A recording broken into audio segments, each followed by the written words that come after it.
आपकी जो दो बुक है पॉलिटिकल साइंस की, उन दोनों ही बुक में ऐसे टॉपिक्स जनरली रिपीट होते रहते हैं, अक्सर आपको परीक्षाओं में दिखाई देते रहते हैं। मैं उन्हीं टॉपिक्स पर चर्चा करने वाला हूं कि दोनों ही बुक में से अगर आपको मैं 20-20 टॉपिक ऐसे दे दूं जो टॉपिक जनरली आपको एग्जाम में दिखाई देते हैं, तो कितना आनंद आ जाएगा आपको। Hello students, how are you? कैसे हैं आप सभी लोग? उम्मीद करता हूं बहुत मस्त होंगे। आज हम एक बहुत शानदार मैच खेलने वाले हैं और ये मैच है 2020। भाई 2020 आप लोगों ने देखा होगा आजकल बहुत लोकप्रिय है ना। 2020 जिसको हम T20 भी कहते हैं ना, T20। तो भाई साहब आज हम T20 खेलने वाले हैं। और T20 का मतलब क्या है? तो इसका मतलब यह है कि आज मैं आपको आपकी जो दो बुक है पॉलिटिकल साइंस की, उन दोनों ही बुक में जो ऐसे टॉपिक्स जनरली रिपीट होते रहते हैं, अक्सर आपको परीक्षाओं में दिखाई देते रहते हैं, मैं उन्हीं टॉपिक्स पर चर्चा करने वाला हूं। तो ये टॉपिक्स जो है ना वो मैंने 2020 में बांट दिए हैं। आप सभी जानते हैं कि हमारे पास दो बुक है ना। अगर हम पहली बुक की बात करें तो वो है समसामयिक विश्व राजनीति, समसामयिक विश्व राजनीति,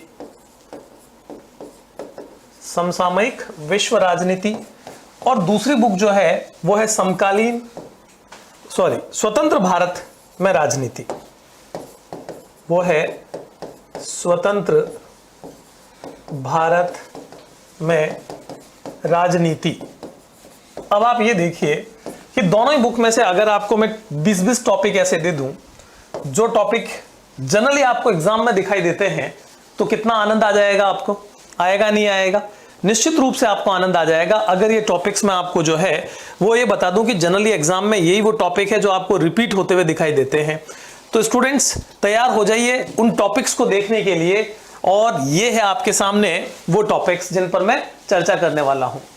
हम सबसे पहले बात कर लेते हैं समकालीन विश्व राजनीति की। ये वो बुक है जिसमें कि आपको 20 टॉपिक में बताने वाला हूं जो कि किस तरह के क्वेश्चंस लेकर के आते हैं, उनकी मार्किंग क्या होती है, उन पर मैं एक एक करके यहां पर प्रकाश डालने वाला हूं। तो साहब सबसे पहले बात कर लेते हैं हम समकालीन साम्यवाद के पतन के कारणों की, है ना। साम्यवाद के पतन के कारण, जो कि आपको पता है ये जो विश्व राजनीति वाली किताब है उसमें सबसे पहले चैप्टर में से आता है। पहला चैप्टर दो ध्रुवीयता का अंत। उसमें से आरबीएससी पूछती है आपको निबंधात्मक प्रश्न। क्या पूछती है?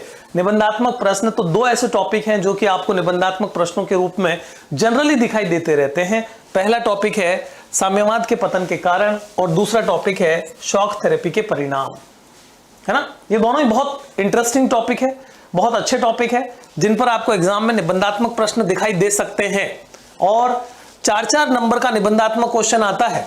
तो मेरा ये मानना है कि 2025 का जो पेपर आने वाला है उस पेपर में आपको हो सकता है इनमें से कोई भी टॉपिक एक क्वेश्चन के रूप में दिखाई दे जाए। फिर हम बात करते हैं इससे जस्ट अगला चैप्टर जो है वो है सत्ता के समकालीन केंद्र का। सत्ता के समकालीन केंद्र में से यूरोपीय संघ का सत्ता के समकालीन केंद्र के रूप में उदय, चीन का आर्थिक शक्ति के रूप में उदय, ये दोनों ही टॉपिक मैंने इस चैप्टर में से उठाए हैं। और ये भी निबंधात्मक नहीं है, सॉरी, यह है लघुत्तरीय। यानी कि यहां से जो क्वेश्चन पूछे जाएंगे वो कैसे होने वाले हैं? लघुत्तरात्मक क्वेश्चन होने वाले हैं जो कि आपको एग्जाम में 2-2 नंबर के दिखाई देते हैं। फिर उसके बाद अगर हम बात करें तो यह आपका नेक्स्ट चैप्टर आ जाता है समकालीन दक्षिण एशिया। और समकालीन दक्षिण एशिया में दक्षिण एशियाई देशों की राजनीतिक व्यवस्थाओं के अंतर के कारण क्या है, साथ ही साथ बांग्लादेश में लोकतंत्र की स्थापना, श्रीलंका में जातीय संघर्ष। ये आपको 3 टॉपिक इस चैप्टर में से दिखाई दे सकते हैं 2 नंबर के क्वेश्चन के रूप में, यानी कि लघुत्तरीय प्रश्न के रूप में आपको यहां से दिखाई दे सकते हैं। फिर हम बात करते हैं यहां से अंतरराष्ट्रीय संगठन चैप्टर स्टार्ट हो जाता है। उसमें से एक ध्रुवीय विश्व में संयुक्त राष्ट्र संघ की क्या भूमिका है, यह लघुत्तरीय प्रश्न आपको दिखाई दे सकता है। बिल्कुल हम उस पर चर्चा करेंगे, लेकिन इससे पहले आप देखिए जरा, एक बहुत शानदार ऑफर आप लोगों के लिए है और वो भी है किस पर? वो भी है गणतंत्र दिवस पर। भाई साहब पीछे देखिए जरा क्या लिखा हुआ है, उत्कर्ष तिरंगा महोत्सव 23 से लेकर 28 जनवरी तक उत्कर्ष जो है वो तिरंगा महोत्सव मनाने जा रहा है, क्योंकि गणतंत्र दिवस समारोह जो आ रहा है 26 जनवरी को। आप सभी जानते हैं गणतंत्र दिवस को क्यों सेलिब्रेट किया जाता है, क्योंकि उस दिन हमने अपने संविधान को पूरी तरह से लागू कर दिया था।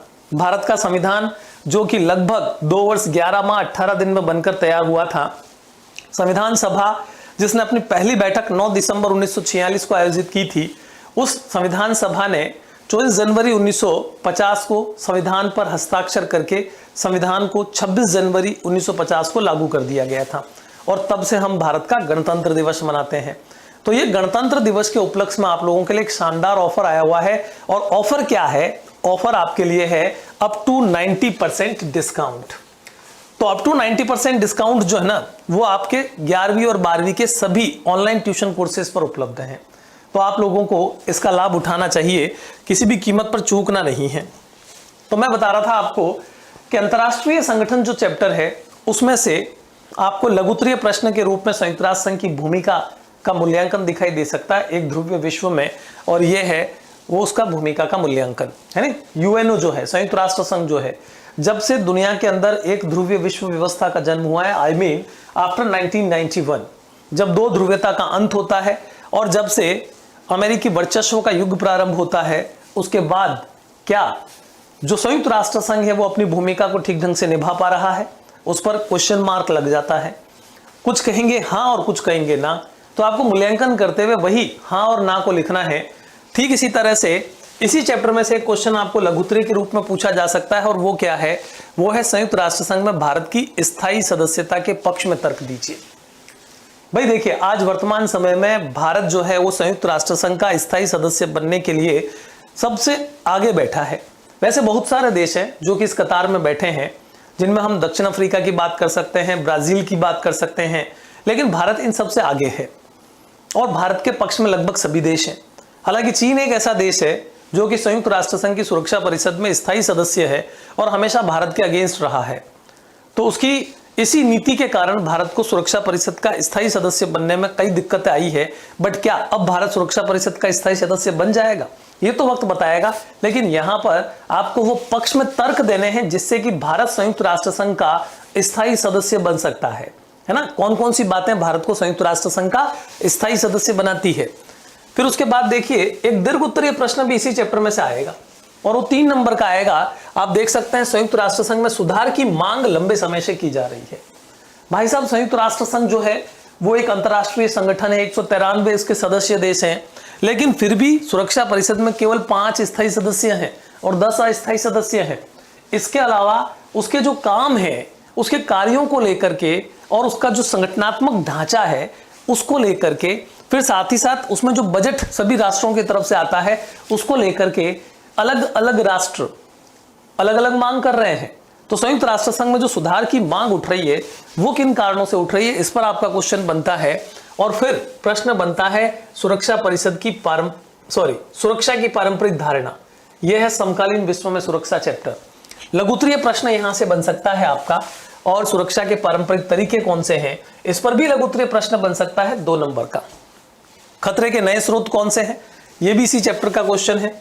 भारत की सुरक्षा की रणनीतियां क्या है, यह भी इसी चैप्टर का क्वेश्चन है। लघुत्तरीय प्रश्न आपको यहां से इन चैप्टर्स में से दिखाई दे सकते हैं। फिर उसके बाद आप देखिए जरा, यह आ गया आपका पर्यावरण और प्राकृतिक संसाधन, जहां से क्वेश्चन बनता है रियो सम्मेलन के प्रमुख मुद्दे कौन कौन से थे। किन किन मुद्दों पर रियो सम्मेलन, रियो मीन्स रियो डी जेनेरियो सम्मेलन, जिसको हम क्या कहते हैं, जिसको हम कहते हैं पृथ्वी सम्मेलन। तो इस पृथ्वी सम्मेलन में कौन कौन से मुद्दे उठे थे, किन किन मुद्दों पर सहमतियां बनी थी, ये सम्मेलन क्यों आयोजित किया गया था, इन सब बातों से संबंधित आपसे प्रश्न पूछा जा सकता है। और ये लघुत्तरीय प्रश्न 2 नंबर के क्वेश्चन के रूप में पूछा जा सकता है। फिर विश्व की साझी संपदा का अर्थ क्या है, पर्यावरण के मुद्दे पर भारत का कौन सा मत है, संसाधनों की भू राजनीति क्या होती है, ये सभी प्रश्न आपको लघुत्तरीय प्रश्न के रूप में दिखाई दे सकते हैं। और फिर आते हैं हम अंतिम चैप्टर की तरफ, जो कि है वैश्वीकरण। वैश्वीकरण चैप्टर में से आपने देखा होगा आरबीएससी पूछती है आपसे निबंधात्मक प्रश्न, तो यहां पर आप निबंधात्मक प्रश्न में जा सकते हैं। वैश्वीकरण का अर्थ तथा वैश्वीकरण के राजनीतिक, आर्थिक व सामाजिक प्रभाव, 4 नंबर का क्वेश्चन आपसे पूछा जा सकता है। ठीक इसी प्रकार से क्वेश्चन वैश्वीकरण के आलोचना के क्या कारण है, किन कारणों से वैश्वीकरण की आलोचना की जाती है, यह प्रश्न भी आपसे निबंधात्मक क्वेश्चन के रूप में पूछा जा सकता है। तो यह हुआ 2020 का एक चरण पूरा।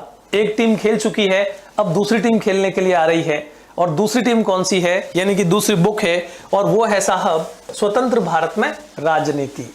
तो स्वतंत्र भारत में राजनीति में से कौन कौन से चैप्टर्स किस किस नंबर के आएंगे, कैसे कैसे क्वेश्चंस पूछे जाएंगे, वो टॉपिक्स कौन से होंगे जो कि बार बार आपको एग्जाम्स में रिपीट होते हुए दिखाई देते हैं। मैं यहां आज के सेशन के अंदर आपको उन्हीं टॉपिक्स को बता रहा हूं जो जनरली आपको एग्जाम में दिखाई दे जाते हैं, जिनको हम कहते हैं most repeated topics in the examinations. तो यहां आप देखिए भारत का राजनीतिक मानचित्र, ठीक है, निबंधात्मक प्रश्न, पहला चैप्टर राष्ट्र निर्माण की चुनौतियां, यहां से निबंधात्मक प्रश्न के रूप में पूछा जा सकता है और पूछा जाएगा, आपका ब्लूप्रिंट यही कहता है। इसके अलावा विशाल आंध्र आंदोलन, हैदराबाद का विलय और नए राज्यों का पुनर्गठन, यहां से बहुविकल्पीय प्रश्न बनते हैं। बहुविकल्पीय means objective type questions, MCQs, multiple choice question यहां से आपको दिखाई दे सकते हैं, जहां पर आपको 4 ऑप्शंस दिए जाएंगे। ठीक इसी प्रकार से आपको जो दूसरा चैप्टर है वो है एक दल के प्रभुत्व का दौर, वहां से भारतीय जनसंघ की विचारधारा और कम्युनिस्ट पार्टी की विचारधारा तथा उसका विभाजन, ये आपको दिखाई दे सकते हैं। और ये आपको जो दिखाई देंगे, भारतीय जनसंघ दीर्घ उत्तरीय है तो निश्चित रूप से 3 नंबर का होगा, ठीक है ना। कम्युनिस्ट पार्टी की विचारधारा तथा विभाजन 3 नंबर का होगा ये क्वेश्चन भी आपका। तो ये दीर्घ उत्तरीय प्रश्न है, जहां पर मुझे ऐसा लगता है इस बार का ब्लूप्रिंट भी कुछ ऐसा ही कह रहा है कि साहब भारतीय जनसंघ की विचारधारा पर प्रश्न बन सकता है, बहुत ज्यादा संभावना है।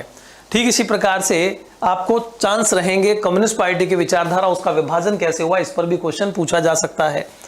प्रथम तथा द्वितीय पंचवर्षीय योजना, ये भारत में नियोजित विकास की राजनीति चैप्टर में से है, जहां पर पहली और दूसरी पंचवर्षीय योजनाओं को लेकर लघुत्तरीय प्रश्न बन सकता है।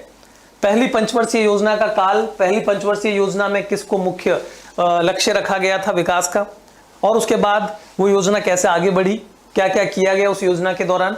ठीक वही सारी बातें दूसरी पंचवर्षीय योजना को लेकर पूछी जा सकती है। इसी चैप्टर में से आपको लघुत्तरीय प्रश्न दिखाई दे सकता है केरल में विकेंद्रित नियोजन के रूप में, ठीक है। उसके बाद हम बात करते हैं नेक्स्ट चैप्टर की, जो कि है भारत के विदेश संबंध। यहां से आपसे लघुत्तरीय प्रश्न पूछा जा सकता है, भारत की गुटनिरपेक्ष नीति क्या है, भारत ने गुटनिरपेक्ष नीति क्यों अपनाई, भारत की गुटनिरपेक्ष नीति की क्या विशेषताएं थी, इस नीति को नेहरू नीति कहकर के क्यों पुकारा जाता है, इन सारी बातों पर क्वेश्चंस बनता है। फिर भारत चीन युद्ध पर आपसे क्वेश्चन पूछा जा सकता है, आपसे प्रश्न पूछा जा सकता है भारत पाकिस्तान युद्ध 1971 के बारे में। और अगला चैप्टर जो आता है वो नया चैप्टर है, जिसका नाम है कांग्रेस प्रणाली, चुनौतियां और पुनर्स्थापना। यहां से आपको चौथा आम चुनाव राजनीतिक भूकंप क्यों कहलाता है, ऐसा प्रश्न पूछा जा सकता है, लघुत्तरीय प्रश्न 2 नंबर का। कांग्रेस का विभाजन किस कारण से हुआ, ये 2 नंबर का क्वेश्चन पूछा जा सकता है लघुत्तरीय प्रश्न में।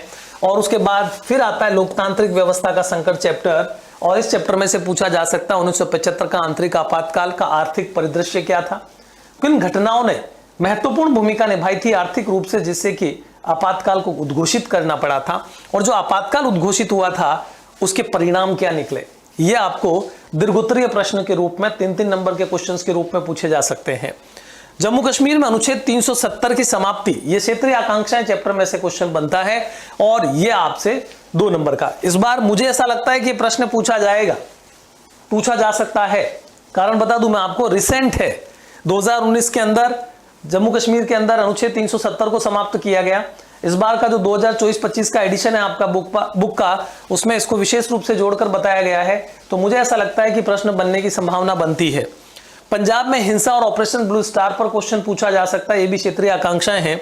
और असम आंदोलन पर भी क्वेश्चन पूछा जा सकता है, सभी लघुत्तरीय प्रश्न बनते हैं। अन्य पिछड़ा वर्ग का उदय और नई सहमति का उदय, ये दोनों ही क्वेश्चन आपको भारतीय राजनीति में बदलाव वाले चैप्टर में से दिखाई दे सकते हैं, जो कि लघुत्तरीय प्रश्न के रूप में आएंगे।